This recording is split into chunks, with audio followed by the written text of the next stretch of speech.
morning, everyone. Pardon the air conditioner, it's necessary.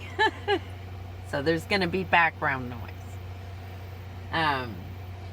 I have been spending the last few weeks writing and doing some work painting as well, but mostly that has to do with, no, not mostly, it all has to do with the book that I'm working on.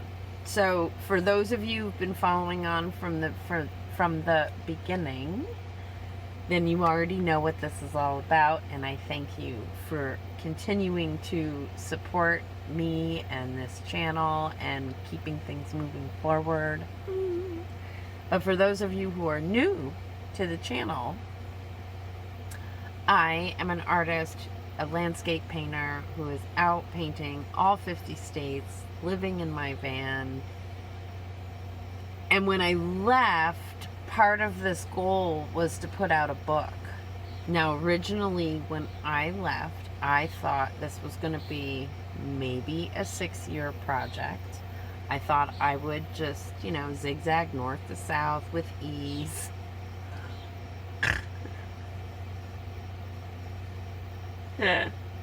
Sorry. It's just so funny that I thought anything was going to have ease to it. Anyway, I thought I would travel north to south with ease and stay temperate and be able to cover all 50 states with no problem. And by the time I got to needing to go to Alaska and Hawaii, I would have made enough money and followers to pay for the journey there. Which, by the way, I still think is what's going to happen in the future. I don't know how long it's going to take me to do it. That's the part of the equation that has changed. So when I left, I had a definite idea of what I believed would happen, and I thought in my plan that I left room for things to happen. I did, but who knew there'd be a pandemic? I didn't. So as time has gone along, I have figured out that I have a little bit of a different concept as to what I'd like to accomplish. So it is not as simple as finding I thought it would be just travel through and you'll find what's beautiful about each state, you'll paint it, you'll move on to the next state.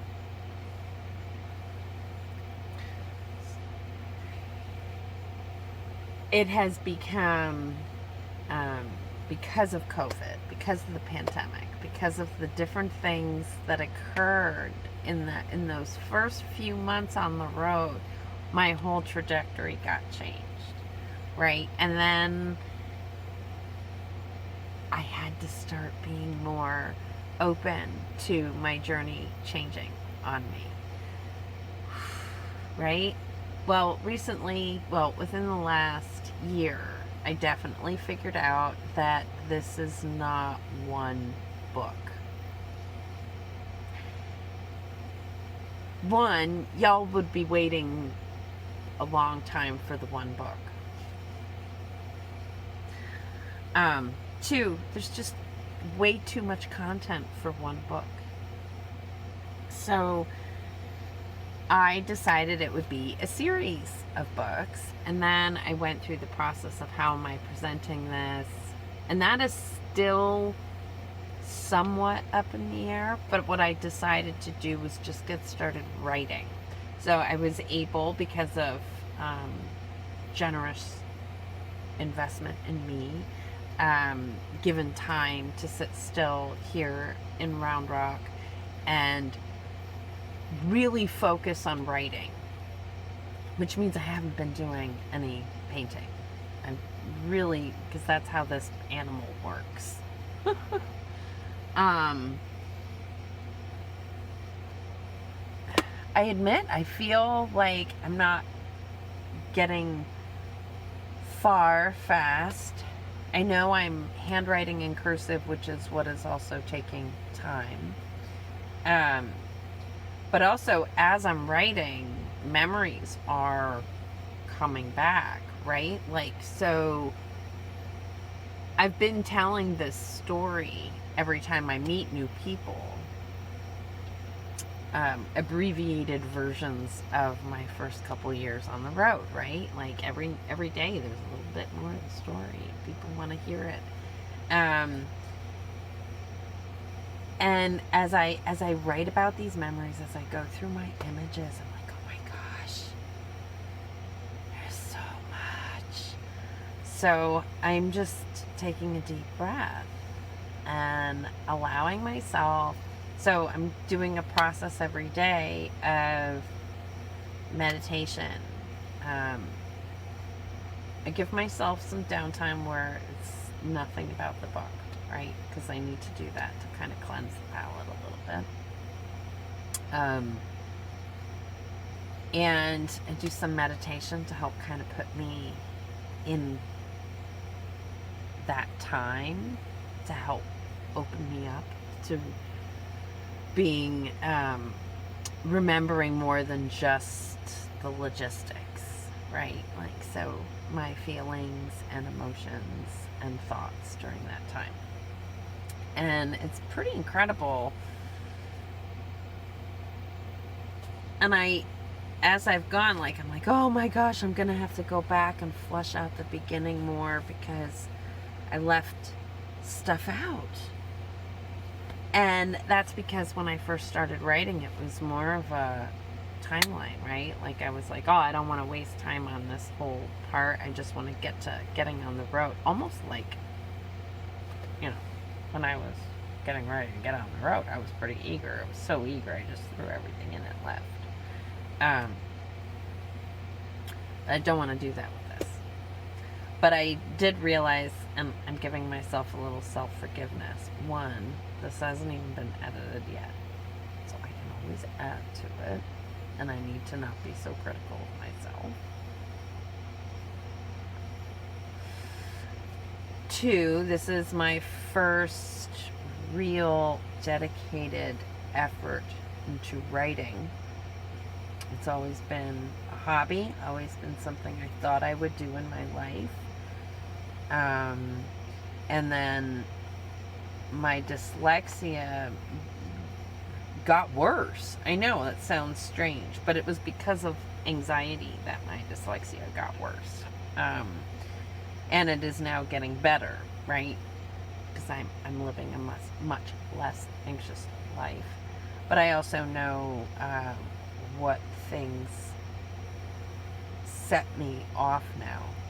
Anyway. So what I'm doing now is I'm sitting here and I'm kind of thumbing through the pages of this and looking at it and not feeling as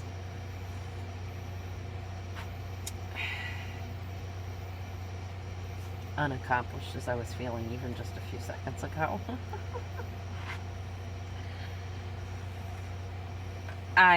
There's going to be a lot of artwork and photographs inserted in all of this as well, so that's the other part that I have to remind myself of. Alright, so where is this going to end? I don't know.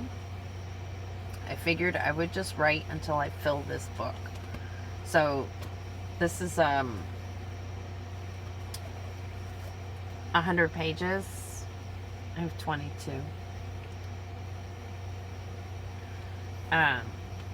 And you know, I was going like gangbusters the whole first week. It was like 2 pages a day, and then ish, right? And I was like stopping and painting little paintings in between. But these last bunch of pages, I really got into the story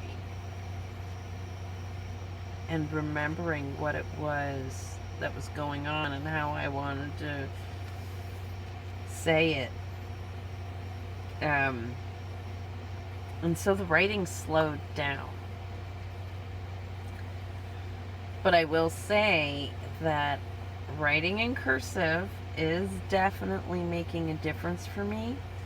So I used to force myself to sit and try to type when I was writing.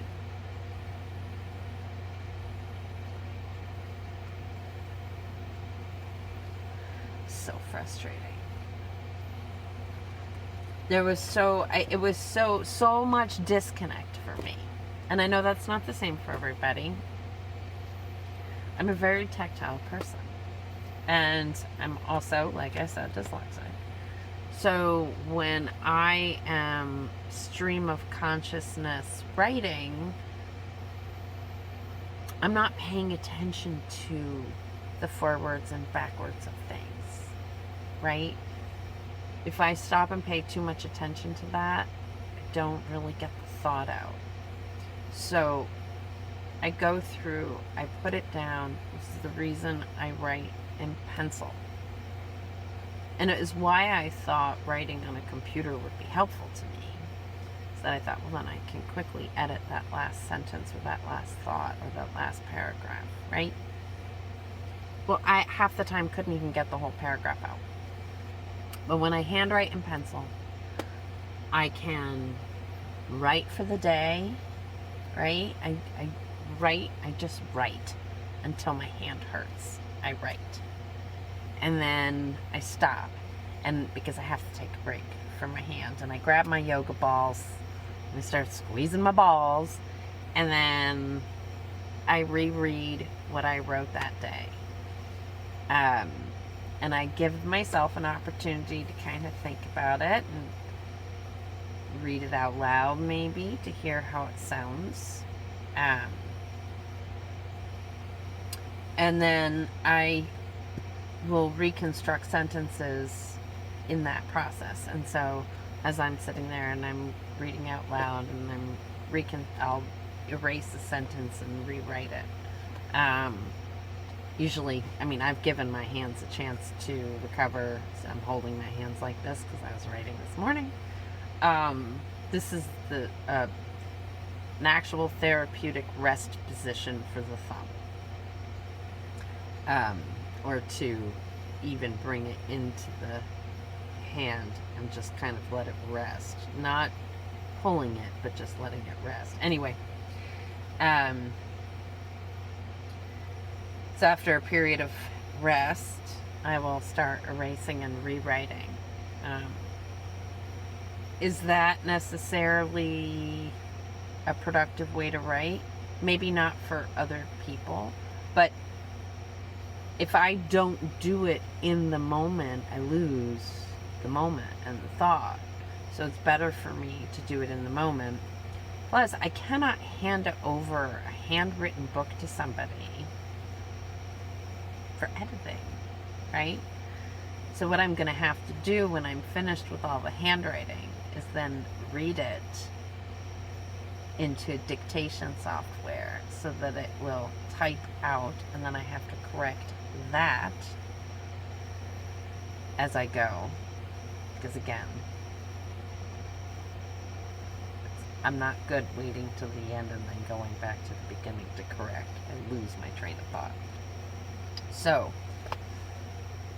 and then I can hand it off to an editor at that point, because it wouldn't be fair for me to hand them my handwriting and be like, here, fix this. Although my handwriting is lovely.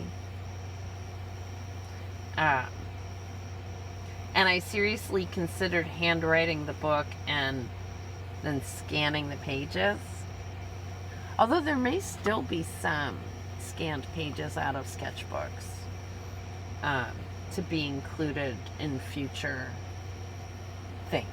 But I think this book, because it's happening so retrospectively, and I didn't have a plan yet when I started, and I do now, so I keep up with things pretty much on a regular basis now. There's definitely spots in here, okay, that I have, and this is where it's going to be good for me to have a conversation with another person who's had an opportunity to look through all of this and to help me put it together. I think that's important because I will overthink and then it won't get accomplished. So, this is important. There's lots of areas in here where photographs I've taken and paintings I've already done will be, images of those will be inserted. Which is why I can't do the scan handwriting thing as much as I wanted to. I don't think that's going to work out quite like I thought. It's okay. There still will be parts like that. But I have to remember for my own self that my photography is part of my art and that it needs to be included as much as my paintings.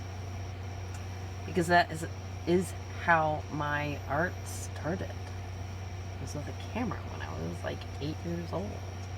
My first little, it was 8 or 9, I don't know. It was around or just before the 4th grade or around the 4th grade. Somewhere around the 4th grade that I got my first little 110 Instamatic camera. Okay. Just a moment. The 110s were the skinny ones that were like about this big, and you kind of like, right? And then you clicked. And he had like the bar of flashes that went on top. Anyway, my first camera. And then I would save up for weeks to print the pictures. There's that. So, I'd like to include my photography as well as my paintings. And more often than not, I had opportunities, especially in the beginning of this journey. I was shooting I wasn't painting at all because I couldn't. I didn't have time to. I was scared most of the time because I was full of a lot of I was full of a lot of anxiety because everything was new. Everything was new. And it was exciting, but there was also a lot of anxiety in it. So when I look back, my photography definitely is a huge part of the story, so it's going to get included. Yeah, so that's where I am in this moment, and I'm going to continue to work on this. I have no idea what the next video is going to be about or entail. I'm doing my best to